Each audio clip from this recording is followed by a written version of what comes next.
Puji Tuhan, saya sampaikan selamat pagi dan salam sejahtera dalam Tuhan kita Yesus Kristus. Haleluya. Sungguh bersyukur karena anugerah Tuhan, kita ada di penghujung tahun 2023. Tidak terasa, besok kita sudah memasuki tahun baru 2024. Sebagaimana saya sampaikan bahwa di bulan Desember ini saya akan berkhotbah tentang Natal, dan di minggu terakhir ini saya akan membawa kita semua untuk lebih lagi mengenal siapa Yesus yang lahir 2000 tahun yang lalu itu. Apa tujuannya datang ke dunia ini, supaya iman kita lebih lagi diteguhkan dan dengan mantap kita akan menyongsong atau hidup di tahun 2024 bersama dengan Tuhan yang mengasihi kita itu.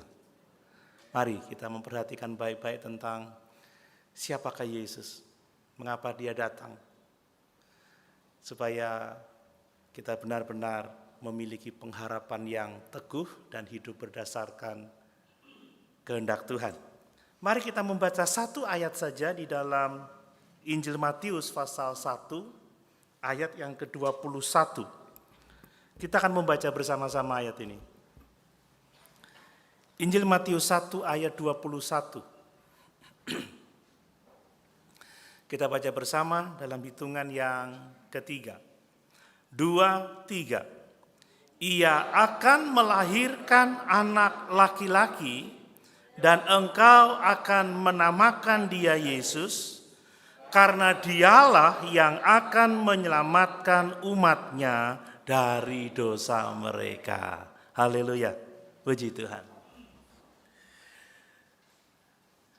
Bapak Ibu Saudara yang dikasihi oleh Tuhan, kita bersama tahu bahwa Natal itu bukanlah sekedar kisah tentang kelahiran seorang bayi yang akan bertumbuh menjadi seorang yang baik, seorang guru moral yang sangat luar biasa dan telah memberi teladan kehidupan yang sangat sempurna.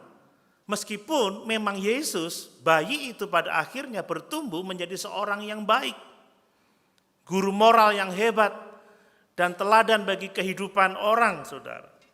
Namun demikian, kisah Natal lebih dari sekedar itu, saudara. Kisah Natal itu adalah tentang kelahiran Juru Selamat. Amin. Yesus itu adalah Juru Selamat. Setelah malaikat itu menjelaskan bahwa Maria mengandung melalui Roh Kudus, malaikat itu berkata kepada Yusuf, ayat yang telah kita baca tadi, bahwa Maria akan melahirkan anak laki-laki dan Yusuf harus menamakan dia Yesus, karena dialah yang akan menyelamatkan umatnya dari dosa mereka. Jadi Natal adalah kelahiran seorang juru selamat, saudara. Ini yang harus kita garis bawahi.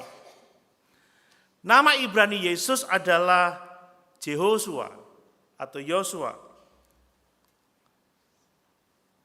Nama ini memiliki arti Yahweh, itu adalah keselamatan. Itu sebabnya jika kita orang-orang percaya hari ini, saudara, tidak mengenal Yesus sebagai juru selamat kita secara pribadi, maka sesungguhnya kita belum mengenal Yesus sama sekali.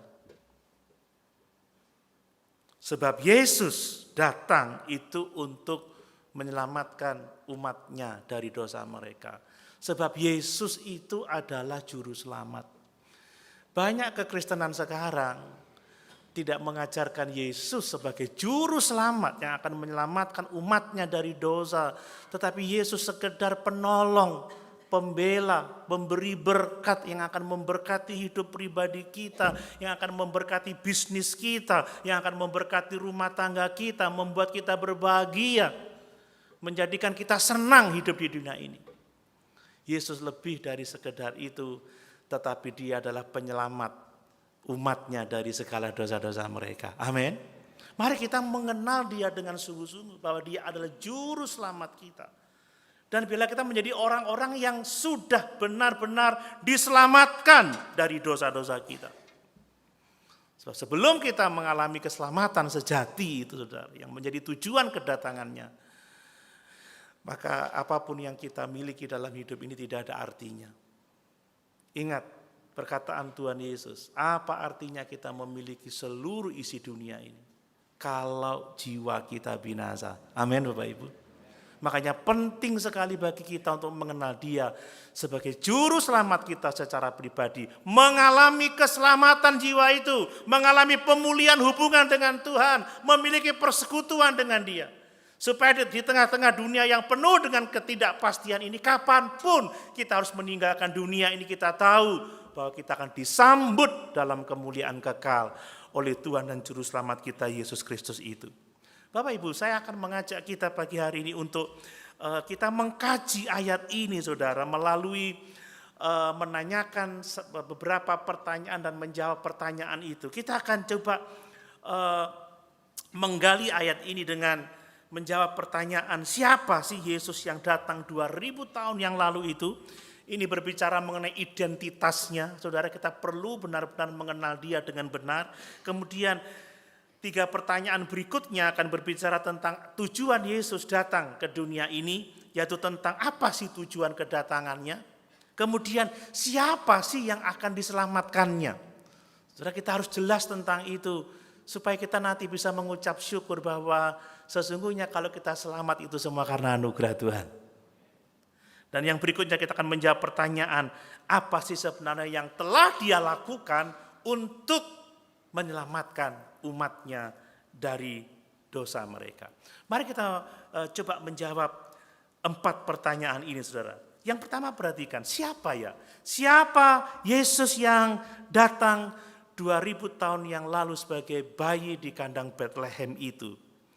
Bapak Ibu dikasih oleh Tuhan, Yesus itu adalah Juru Selamat. Amin. Dia adalah Allah yang menjadi manusia. Dia adalah Allah di dalam daging. Dia adalah Allah dalam wujud manusia. Ini yang harus kita pahami. Karena sekarang ini saudara, banyak orang yang memahami bahwa Yesus itu manusia. Ketika di dunia ini dia adalah manusia saja. Baru setelah dia naik ke surga, di surga dia baru jadi Tuhan gitu saudara. Ini pemahaman yang keliru. Yesus itu akan selamanya Allah dan manusia. Secara teologis dikatakan, Yesus itu sepenuhnya Allah, sepenuhnya manusia.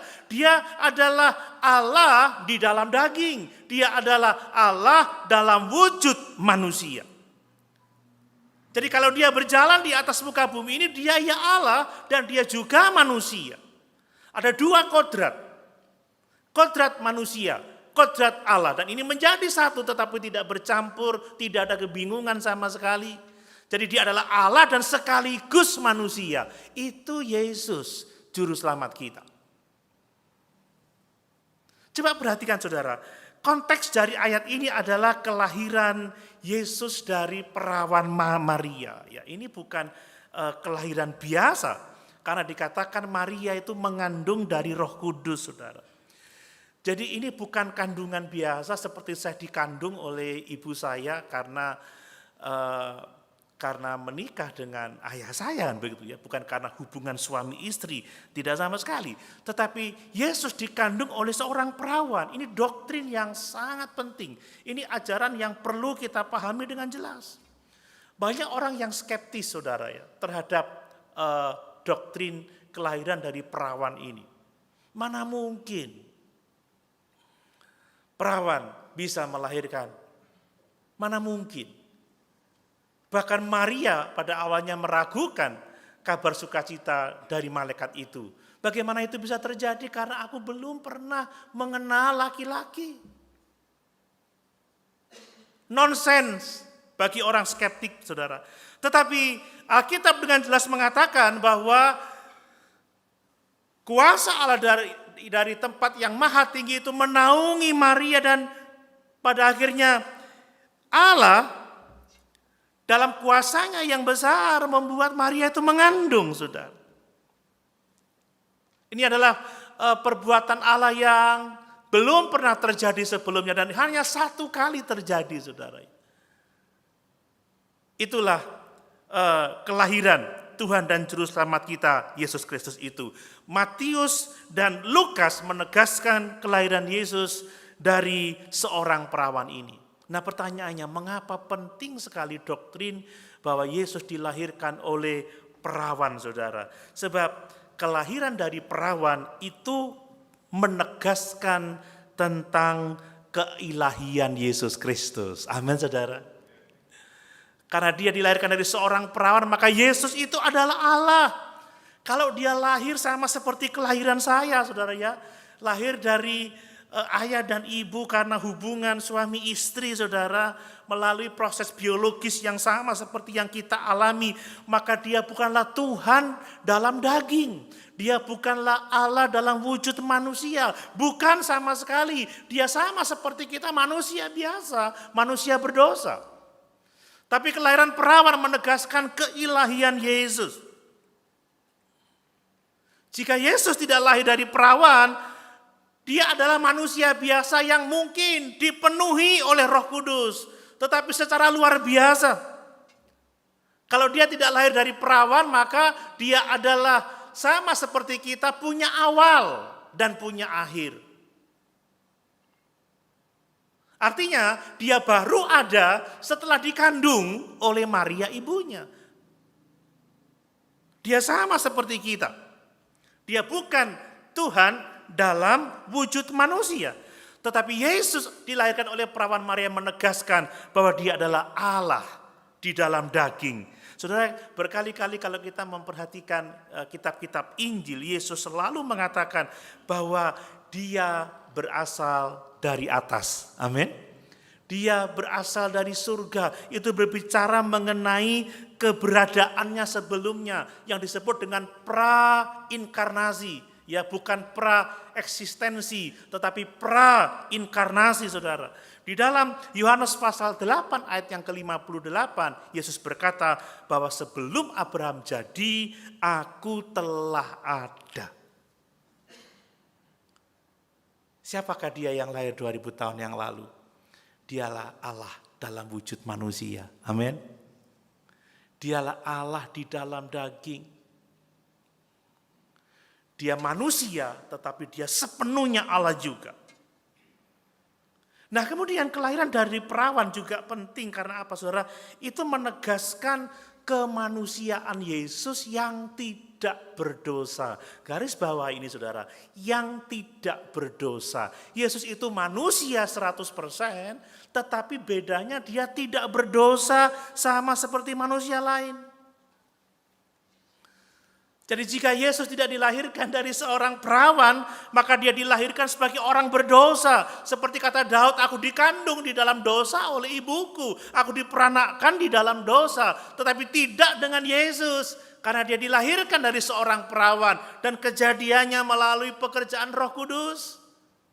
Maka dia adalah manusia yang tidak berdosa. Kalau dia adalah manusia berdosa sama seperti kita, maka dia tidak akan pernah bisa menjadi juru selamat kita. Sama-sama berdosanya kok. Saudara, pengganti barang rusak itu harus barang yang utuh. Amin, Bapak Ibu. Kalau saya punya vas, kemudian Bapak Ibu pecahkan vas bunga saya itu, kalau ganti mau vas bunga yang pecah juga atau yang utuh? Saudara, kalau Yesus manusia berdosa, dia tidak akan bisa menggantikan kita memikul dosa-dosa kita di kayu salib. Betapa kita harus menghormati Yesus. Amin, Bapak Ibu. Ini sesuatu yang sangat penting. Jika Yesus berdosa sama seperti kita, dia tidak bisa menggantikan kita untuk memikul dosa-dosa kita. Saudara, itu sebabnya supaya Yesus dapat menjadi manusia sama seperti kita, dia harus dilahirkan sebagai manusia, harus memiliki orang tua manusia, tetapi bedanya tidak berdosa.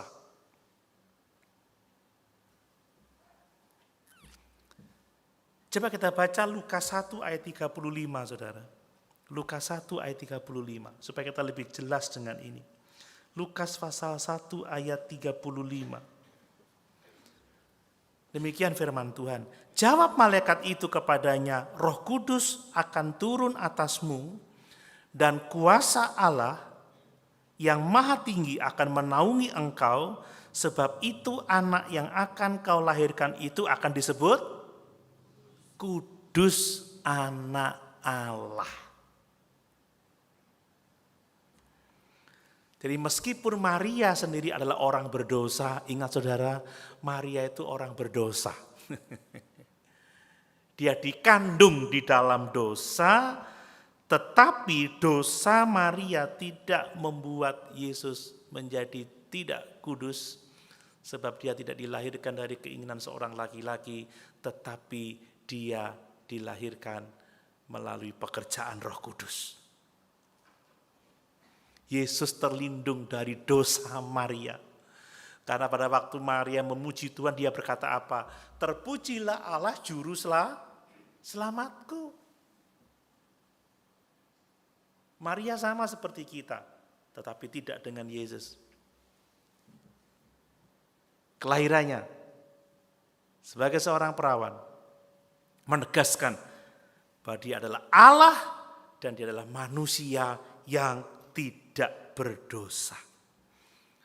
Coba kita baca lagi di dalam Yesaya pasal 7 ayat yang ke-14, saudara.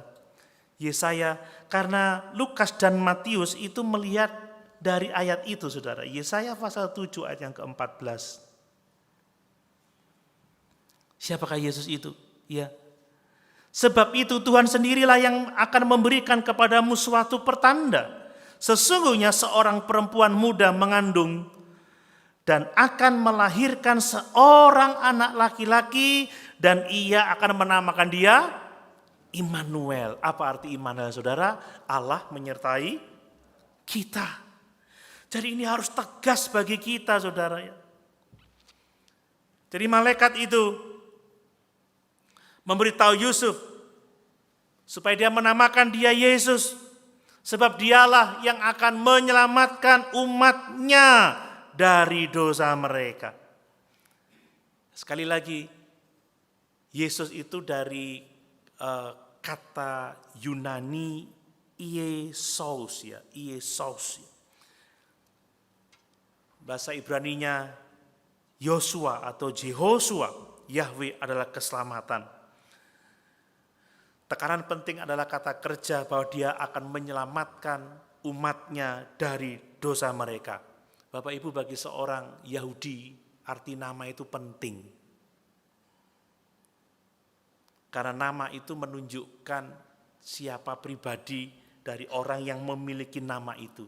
Jadi dia harus dinamakan Yesus karena dialah yang akan menyelamatkan umatnya dari dosa mereka. Dia adalah Kristus, dia adalah Mesias, dia adalah yang ditetapkan Tuhan, yang diurapi Tuhan untuk menyelamatkan umatnya dari segala dosa mereka. Mari, kalau ada orang yang bertanya kepada kita, atau kita sedang bergumul tentang siapa Yesus, kita bisa menjawab dengan tegas bahwa Yesus Kristus yang lahir dari perawan Maria itu tidak lain adalah Allah yang kekal dalam wujud manusia. Amin. Dia adalah Allah di dalam daging dan dia datang ke dunia ini terutama, perhatikan ini saudara, terutama adalah untuk menyelamatkan umatnya dari dosa mereka. Makanya kalau Bapak Ibu Saudara tidak mengenal Yesus sebagai juru selamat dari dosa, maka sesungguhnya kita tidak benar-benar mengenal dia. Banyak orang yang datang kepada Yesus bukan sebagai penyelamat dari dosa, tapi penyelamat ekonomi, penyelamat rumah tangga, penyelamat dari sakit penyakit, hanya itu saja. Bapak Ibu, yang terutama dia datang adalah untuk menyelamatkan kita dari dosa. Kenal dia sebagai juru selamatmu. Terima dia sebagai juru selamatmu dan alami keselamatan itu. Itu yang terutama. Sehingga apapun yang akan terjadi saudara di tahun-tahun yang akan datang. Ini orang pada gelisah. Apakah akan pecah perang dunia ketiga? Kalau terjadi perang, terjadi kesusahan di mana-mana, bahaya, ancaman kematian di mana-mana. Tetapi kalau kita memiliki Yesus, kita tahu kapanpun juga kita meninggalkan dunia ini, kita disambut dalam kerajaan Allah. Amin. Yesus yang lahir 2000 tahun yang lalu, tidak lain dan tidak bukan adalah Allah di dalam daging. Saudara jangan bingung kalau dengar-dengar di YouTube. Saya sudah menjelaskan. Dan ini adalah apa yang dikatakan firman Tuhan bagi kita. Hal yang kedua, menjawab pertanyaan yang kedua. Lalu apa tujuan kedatangannya, saudara ya? Perhatikan bahwa dia datang itu adalah untuk menyelamatkan umatnya dari dosa mereka. Nah, kalau Yesus datang untuk menyelamatkan umatnya dari dosa mereka, maka kita harus percaya, kita harus tahu bahwa Yesus benar-benar berkuasa, sanggup menyelamatkan kita dari dosa-dosa kita. Amin. Dia sanggup.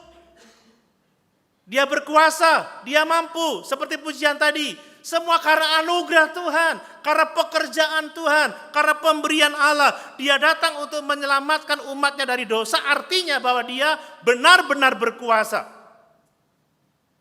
Dia benar-benar sanggup menyelamatkan kita. Dan kalau dia mengatakan dosamu sudah diampuni, kamu sudah ditebus, kamu memiliki hidup yang kekal, maka kita benar-benar sudah diampuni, kita telah ditebus, dan kita benar-benar memiliki hidup yang kekal.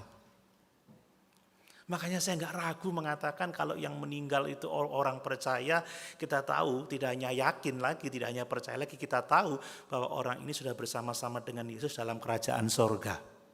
Amin. Loh saya tidak ngomong kosong ya, tidak hanya lip service ya, memberi penghiburan, memberi keyakinan palsu, tidak Bapak Ibu. Itu realita. Makanya nggak perlu mendoakan di hari ke-7, di hari ke-40, di hari ke-100. Yang meninggal dalam Yesus itu udah senang saudara ya, sudah sukacita, lebih senang dari kita sekarang ini saudara. Amin. Tidak ada sukacita mengenakan tubuh kebangkitan. Tidak ada sukacita tinggal di rumah Bapa di surga. Tidak ada sukacita melihat kemuliaan Allah di dalam keadaan yang sesungguhnya. Tidak ada sukacita yang lebih besar dari itu semua. Nah, untuk memahami pekerjaannya saudara, tujuannya menyelamatkan kita, kita harus tahu apa sih artinya selamat. Arti kata selamat, arti kata menyelamatkan. Bapak Ibu, kata selamat atau kata menyelamatkan itu adalah kata yang sangat-sangat kuat. Ini adalah kata yang sangat-sangat radikal saudara, karena ini bicara keselamatan. Saudara, kalau saya menyelamatkan seseorang, saya tidak hanya sekedar memberi bantuan. Orang yang butuh diselamatkan, dia tidak sekedar membutuhkan sedikit bantuan. Tidak, dia benar-benar memang butuh diselamatkan. Dia tidak akan dapat bertahan kalau tidak ada yang menyelamatkan dia. Itu arti kata selamat, itu arti kata keselamatan saudara. Ya, kita tidak menyelamatkan orang yang hanya butuh sedikit pertolongan. Tapi kita benar-benar menyelamatkan orang yang tidak berdaya sama sekali. Amin. Orang yang tidak dapat melakukan apapun untuk dirinya sendiri. Seorang yang tersesat itu butuh diselamatkan. Seorang yang gagal bernafas itu butuh diselamatkan. Kalau cuman flu, kasih Neuralgin, itu bukan menyelamatkan itu. Tapi sudah gagal nafas, gagal jantung, lalu kita pompa, kita beri itu nafas buatan, itu baru menyelamatkan. Jadi perkataan Yesus datang untuk menyelamatkan umatnya dari dosa mereka, artinya bahwa sebelum diselamatkan, umatnya itu tidak berdaya, saudara. Umatnya itu tersesat. Umatnya itu tidak sanggup melakukan apa-apa untuk menolong dirinya sendiri. Mereka dipisahkan dari Tuhan, mereka di bawah pengadilan Allah yang adil, mereka terancam penghukuman kekal untuk selama-lamanya, tidak mampu membebaskan dirinya dari keberdosaannya. Ini yang namanya orang yang diselamatkan.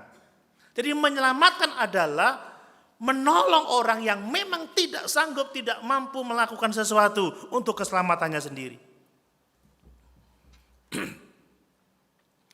Makanya di situ jelas juru selamat harus memiliki kuasa untuk menyelamatkan. Amin, saudara. Ingat Alkitab mengatakan apa? Semua kita telah mati karena pelanggaran dan dosa-dosa kita. Orang mati tidak bisa merespon Allah. Orang mati tidak bisa berbuat apa-apa untuk dirinya sendiri. Orang mati tidak bisa bangkit dengan usahanya sendiri. Dia butuh penyelamat. Itulah Yesus yang berkuasa menyelamatkan jiwa kita.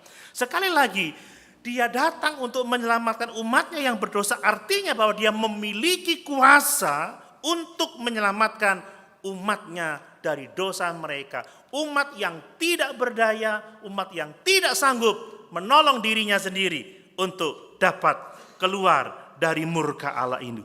Bapak Ibu, saya perlu menegaskan ini karena ada banyak orang yang berpikir bahwa Yesus itu dapat menyelamatkan kita tetapi tergantung pada kehendak bebas kita. Nah, ini yang perlu hati-hati, saudara. Artinya begini, saya dapat menyelamatkan saudara, saya dapat menolong saudara, tetapi tergantung saudara mau saya tolong atau tidak.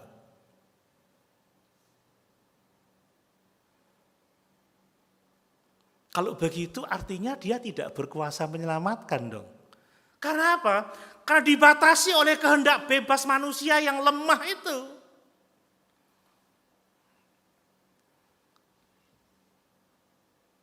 Aku bisa tolong kamu, tapi terserah kamu mau ditolong atau enggak. Ini ada orang sudah mau tenggelam di lumpur penghisap itu. Aku bisa, mau enggak tak selamatkan? Enggak, wes om terima kasih, tak mati aja gitu. Berarti saya enggak mampu dong. Kalau saya mampu, dia sudah gini-gini, itu umat saya, langsung tak tarik, sat, saudara. Sat. Itu bicara kuasa. Ini ada orang pejang. Aku bisa selamatkan kamu. Mau enggak kamu tak selamatkan? Enggak, wis aku mati aja om.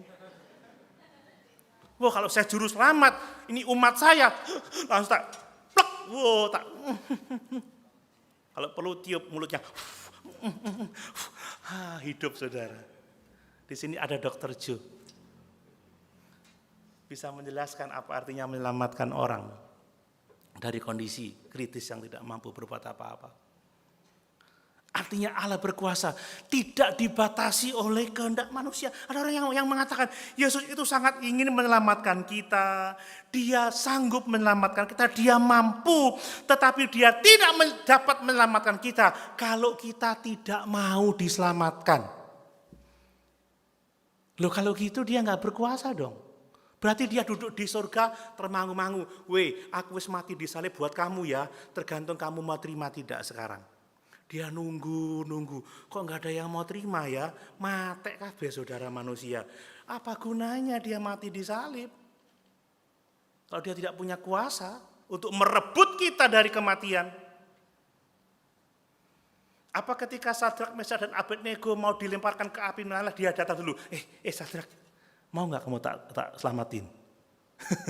Ya mau dong, baru diselamatin. Enggak tunggu. Bahkan Sadrak, Mesak, Abednego tidak tahu apa yang akan terjadi. Kalaupun Allah sanggup menyelamatkan saya, dia akan menyelamatkan saya. Kalaupun tidak, ya aku tetap percaya dia. Plung. Tapi Yesus ada bersama-sama dengan dia, berkuasa menyelamatkan mereka. Amin. Ini kuasa, saudara. Jadi dia enggak begitu. Dia tidak begini. Aku mau selamatin kamu ya. Ayo, kamu mau enggak? Aku udah mati loh. Tinggal kamu mau enggak? Saudara, Yesus sanggup menyelamatkan kita. Kalau Bapak Ibu mengikuti khotbah saya di kebaktian sore, saudara, siapa yang merebut Paulus dari kebinasaan? Apakah tunggu Paulus mau diselamatkan oleh Tuhan? Halo? Saya mau katakan bahwa Paulus itu bukan orang potensial untuk jadi orang Kristen. Dia itu kedamsik berapi-api untuk membinasakan orang percaya, mau memenjarakan mereka, mau membunuh mereka. Di saat hatinya berkobar-kobar melawan Tuhan, menentang pengikut Yesus, di saat itu Yesus menaklukkan dia, menyelamatkan dia. Apa artinya saudara? Yesus berkuasa menyelamatkan kita. Bukan tergantung kita mau atau enggak. Kalau nunggu Paulus mau, hatinya terbuka, selamat gak Paulus saudara? Enggak tahu saya. Jadi kalau Bapak Ibu ada di sini pagi ini, karena Tuhan berkuasa menyelamatkan jiwa kita. Amin. Makanya kata Paulus, aku tidak menyia-nyiakan keselamatan yang sebesar ini. Sebagai rasul aku bekerja lebih keras dari rasul yang lain. Ya, lihat, saya membaca teks lagi. Dia akan menyelamatkan umatnya dari dosa mereka. Bukan dia berharap bahwa umatnya akan mau diselamatkannya. Tidak. Atau dia tidak mengatakan, aku akan memberi upaya terbaikku untuk menolong umatku. Dan kalau mereka mau menerima aku, mau merespon aku, mau dia akan selamat. Tidak seperti itu sama sekali. Tidak ada faktor dari usaha manusia yang mempengaruhi keselamatan jiwanya. Yunus 2 ayat yang ke-9. Keselamatan datangnya dari Tuhan, saudara. Amin. Bukan dari kita, tapi keselamatan datangnya dari Tuhan. Efesus 2 ayat 8 dan 9. Sebab karena kasih karunia kamu diselamatkan oleh iman. Itu bukan hasil usahamu, itu bukan hasil pekerjaanmu. Jangan ada seorang pun yang memegahkan diri. Jangan ada seorang pun yang sombong. Semuanya adalah anugerah Allah. Semuanya adalah pekerjaan Tuhan. Keselamatan itu adalah keseluruhan pekerjaan Allah yang menyelamatkan kita dari murka Allah. Bagian kita apa? Terima kasih Yesus. Amin. Bagian kita menerima dengan syukur, menerima dengan iman, saudara. Terima kasih Tuhan buat karyamu itu. Jadi kalau Tuhan memang bermaksud menyelamatkan umatnya dari dosa, maka Tuhan sanggup menyelamatkan umatnya. Tidak tergantung pada kondisi umatnya. Dia yang merebut kita dari murka Allah yang luar biasa itu. Saudara, saya mau menegaskan lagi bahwa sebenarnya kalau kita ini selamat, semuanya adalah karena anugerah Tuhan. Amin. Selamat itu pemberian gratis. Coba baca Efesus 1 ayat yang keempat. Efesus 1 ayat yang keempat. Sebab di dalam Dia Allah telah memilih kita sebelum dunia dijadikan, supaya kita kudus dan tak bercacat di hadapannya. Ayat ini mengatakan dengan tegas bahwa Bapak Ibu Saudara dipilih oleh Tuhan sebelum dunia dijadikan. Bapak Ibu percaya? Amin. Belum sarapan ya? Bapak Ibu percaya? Harus percaya. Loh, saudara, kita ini umat pilihan loh. Kalau nyanyi apa? Kita dipilih dari segala bangsa. Tapi kalau ngomong, kalau aku nggak pinter, aku nggak bisa. Kalau aku nggak respon dia, aku nggak jadi sekarang. Ada kredit poin yang aku dapat berikan kepada keselamatanku. Enggak. Ayat yang kelima perhatikan. Dalam kasih, Ia telah menentukan kita dari semula. Ayat yang kelima tolong ditayangkan. Dalam kasih Ia telah menentukan kita dari semula oleh Yesus Kristus. Untuk apa? Untuk menjadi anak-anaknya sesuai dengan kerelaan kehendaknya. Bapak Ibu anak-anak Allah, itu karena Allah dalam kasih-Nya telah menentukan kita dari semula untuk menjadi anak-anaknya. Ini anugerah. Di antara semua penduduk kota ini, saudara, di antara semua warga bangsa ini, dari semua warga penduduk dunia ini, di antaranya saudara yang dipilih untuk menjadi anak-anak Allah. Amin. Bangga enggak? Bangga dong saudara. Nah kalau anak-anak Allah jangan cengeng dong menghadapi tahun baru 2024. Ya.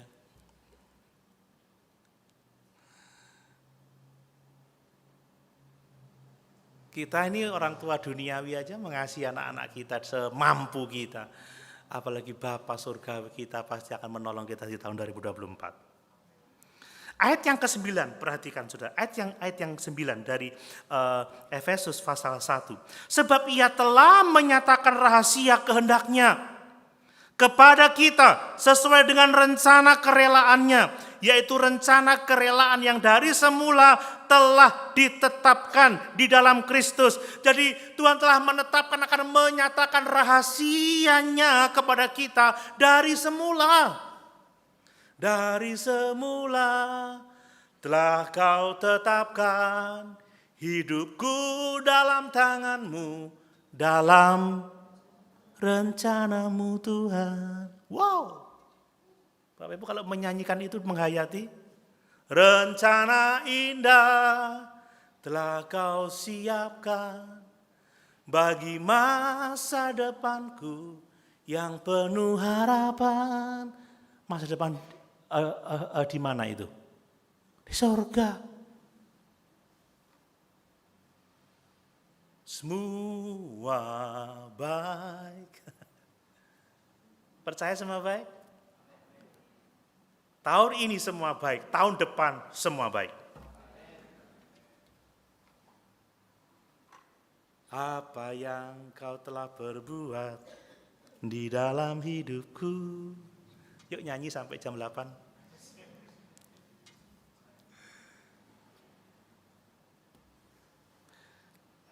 Satu lagi saudara, ayat 11. Efesus 1 ayat 11.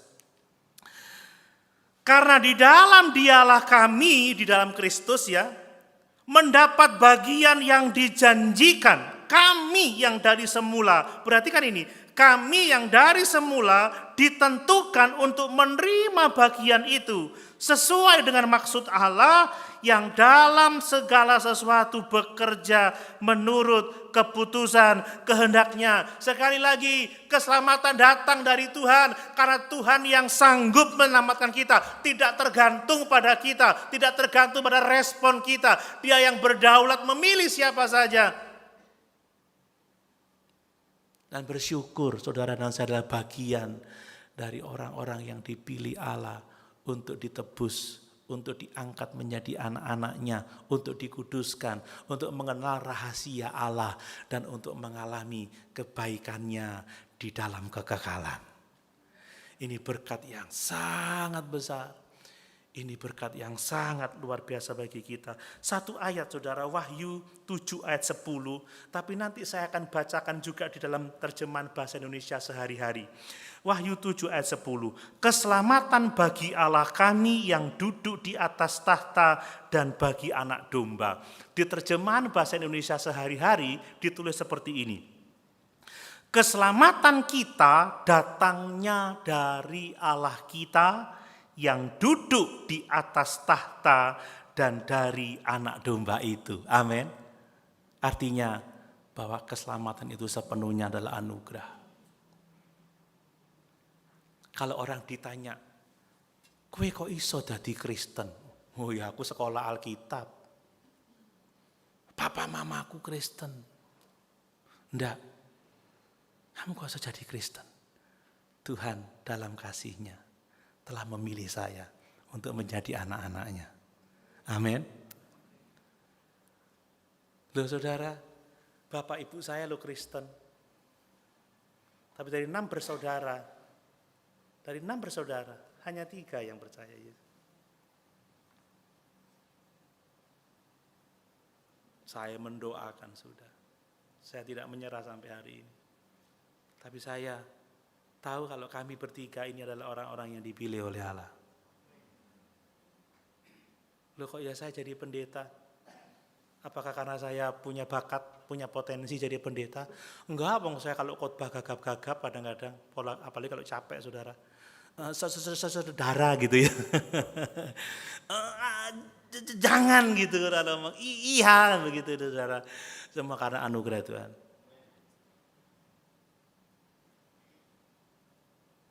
Saya juga bukan public speaker yang baik, mungkin saya enggak secanggih orang lain. Istri saya kalau ngomong saya, "Pak, suaramu kok kurang enak ya, kok nyempling gitu ya, ini suaraku." Nyempling ini kamu ya seneng aja.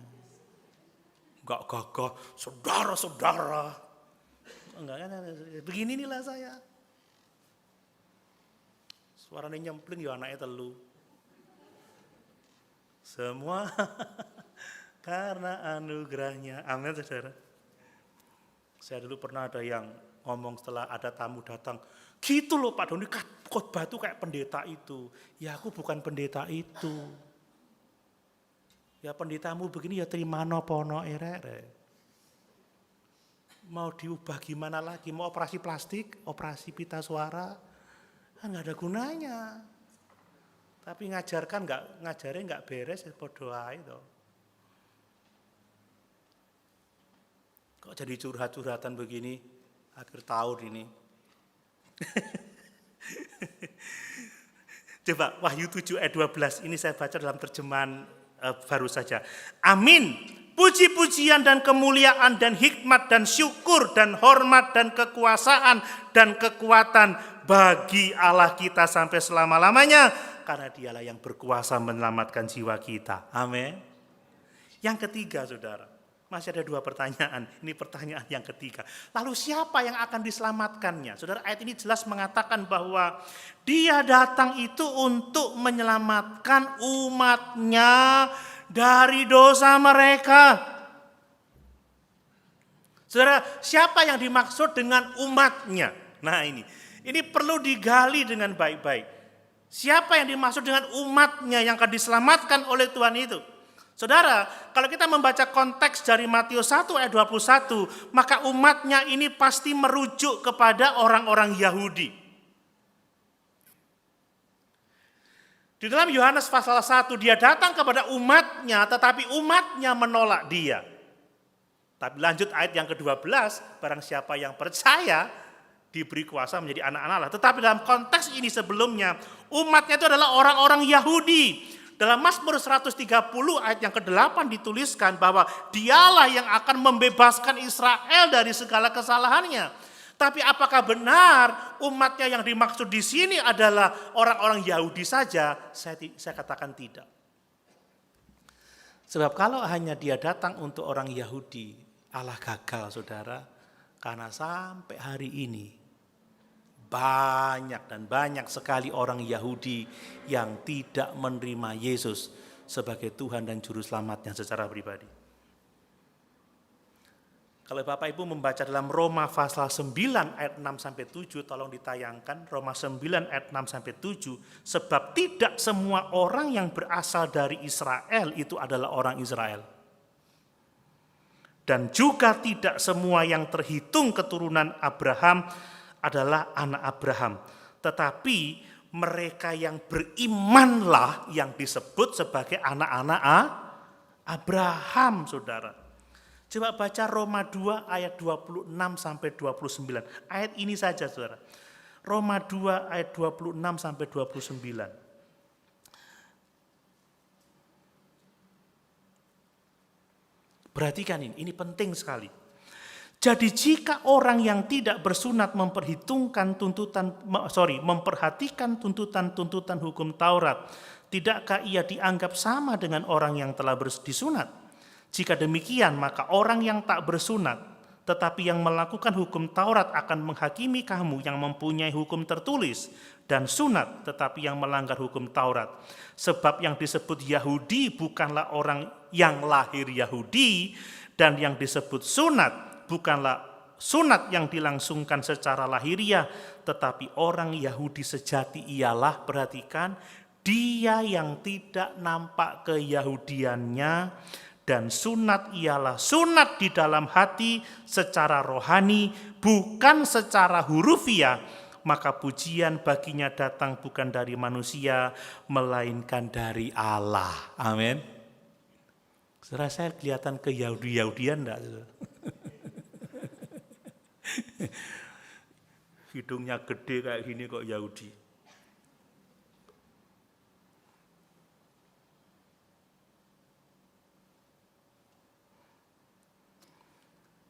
Coba lihat Galatia 3 ayat 29. Saya ngomongnya satu, tapi saya mau nambah, saudara. Saya kalau makan suka imbuh. Galatia 3 ayat 29.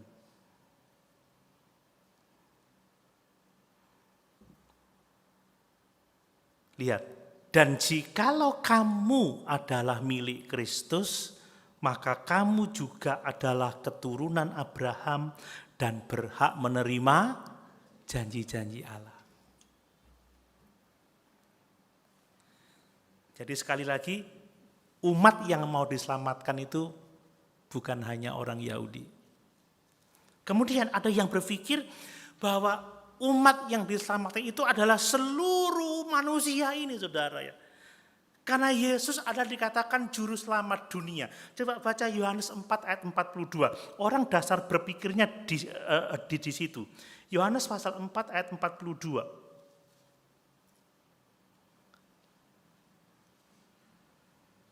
Coba perhatikan.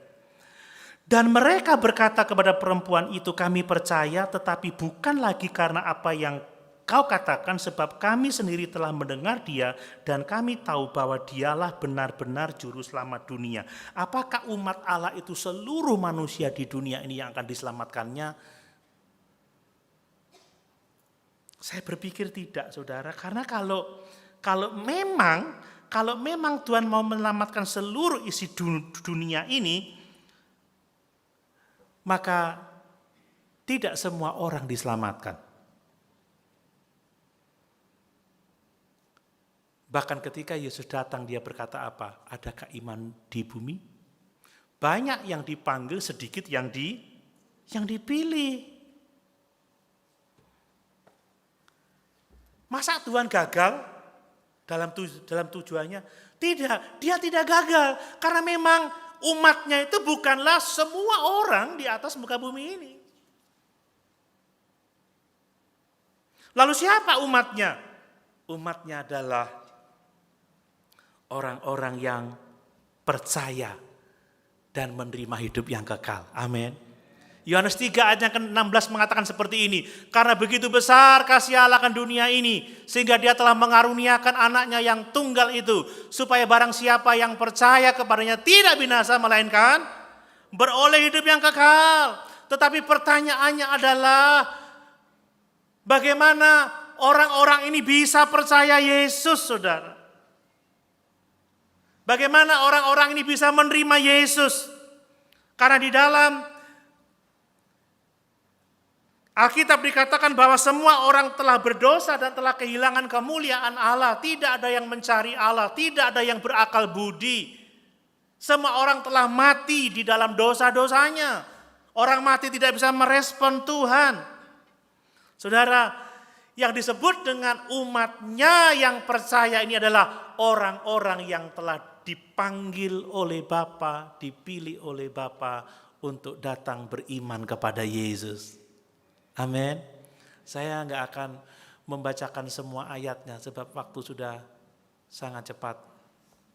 Coba kita baca aja, saudara, Yohanes pasal 6 ayat 44 dan 65. Saya sudah pernah menyampaikan ini, tapi saya mau menyampaikannya lagi.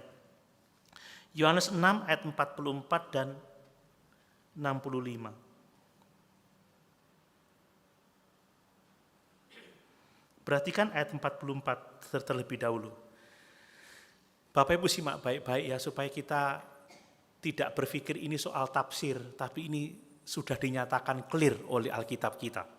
Ayat 44, coba perhatikan. Tidak ada seorang pun yang dapat datang kepadaku jikalau ia tidak ditarik oleh Bapa yang mengutus aku, dan ia akan kubangkitkan pada akhir zaman. Bapak Ibu datang kepada Yesus? Karena apa? Karena apa, saudara? Karena Bapa telah menarik saudara kepada Yesus. Ini bukan tafsiran, ini clear, saudara. Ini jelas. Tidak ada seorang pun yang dapat datang kepadaku jikalau ia tidak ditarik oleh Bapa yang mengutus aku. Coba ayat yang ke-65.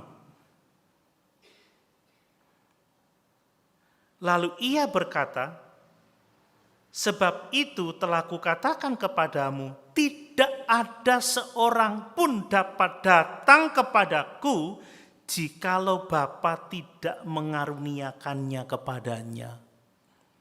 Kalau saya percaya Yesus hari ini, karena Bapa telah mengaruniakan iman itu kepada saya. Mana aminnya? Jangan ragu.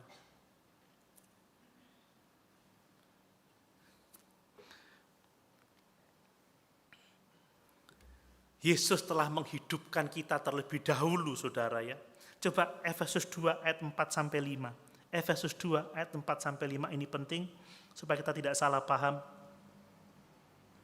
Ini penting sekali. Tetapi Allah yang kaya dengan rahmat oleh karena kasih-Nya yang besar yang dilimpahkannya kepada kita, perhatikan, telah menghidupkan kita bersama-sama dengan Kristus. Perhatikan berikutnya, sekalipun kita telah mati oleh kesalahan-kesalahan kita. Ditutup dengan kata-kata apa? Oleh kasih karunia kamu diselamatkan. Jadi kita seharusnya udah mati, gak layak hidup, tapi Yesus menghidupkan kita. Allah menghidupkan kita bersama-sama dengan Yesus. Itu pemberian. Jadi kalau kita menjadi umatnya, karena Allah telah memilih mengaruniakan iman kepada kita. Amin Bapak Ibu. Kalau kita umatnya, karena Allah telah memberikan hidup atau menghidupkan kita bersama-sama dengan Kristus. Masih banyak ayat, saudara, tapi tidak mungkin saya jelaskan sekarang. Umatnya adalah orang-orang yang diberikan Bapa kepada Yesus. Semua orang dari setiap suku dan setiap bangsa. Semua orang yang telah berdosa. Semua orang yang telah kehilangan kemuliaan Allah oleh anugerahnya dihidupkan kembali, diberikan iman, ditarik kepada Bapa. Dan itu semua adalah anugerah Allah. Dan yang terakhir, apa yang dilakukannya, saudara? Dia telah memikul dosa-dosa kita di dalam tubuhnya di kayu salib. Amin. Ini pekerjaan yang selesai. Ini pekerjaan yang tuntas.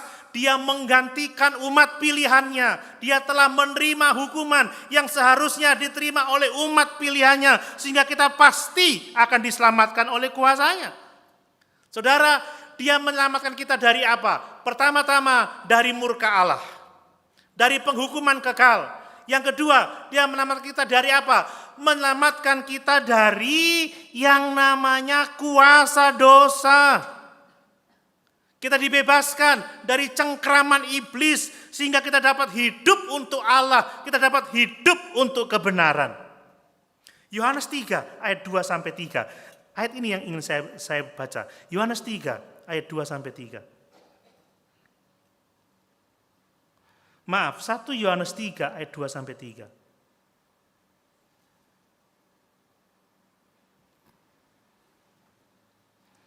Saudara-saudaraku yang kekasih, sekarang kita adalah anak-anak Allah, tetapi belum nyata apa keadaan kita kelak. Akan tetapi kita tahu bahwa apabila Kristus menyatakan dirinya, kita akan menjadi sama seperti Dia, sebab kita akan melihat Dia dalam keadaannya yang sebenarnya. Sebab setiap orang yang menaruh pengharapan itu kepadanya menyucikan diri sama seperti Dia yang adalah suci. Amin, saudara.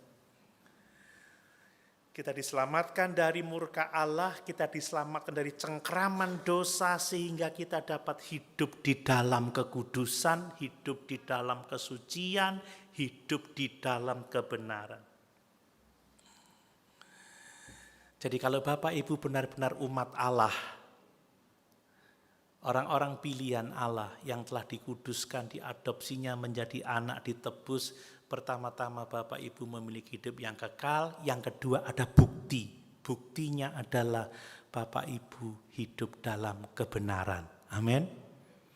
Bapak Ibu hidup dalam kekudusan. Bukan aku sudah ditebus, mau dosa apa, mau bikin apa kek, mau jahat kek, toh sudah ditebus, nanti akhirnya mati masuk surga. Bukti seseorang sudah ditebus adalah hidupnya akan menjadi serupa dengan Yesus. Orang yang mengharapkan berjumpa dengan Yesus, dia akan menyucikan dirinya. Iman yang menyelamatkan dibuktikan dari buah-buah roh. Ada kasih, sukacita, damai sejahtera, kebaikan, kesabaran, kemurahan, kelemah lembutan, penguasaan diri. Apa kata Tuhan Yesus? Hendaklah terangmu bercahaya di depan semua orang, supaya orang dapat melihat perbuatanmu yang baik dan memuliakan Bapamu yang di surga. Iman tidak hanya boleh di pikiran, di intelektual. Tidak, iman harus berbuah pada sikap hidup, karena Roh Kudus dianugerahkan kepada setiap orang yang percaya untuk menghasilkan buah-buah roh dan karunia-karunia roh untuk kita melayani Tuhan. Kalau kita sungguh-sungguh umat Allah, kita percaya kepadanya, kita datang kepada Yesus, kita menerima keselamatan, kita menerima kehidupan yang kekal. Kalau kita sungguh-sungguh umat Allah, kita hidup di dalam kebenaran. Ada buah-buah roh, ada buah-buah pelayanan yang memuliakan Tuhan dan Juru Selamat kita Yesus Kristus. Amin. Sama-sama kita berdoa.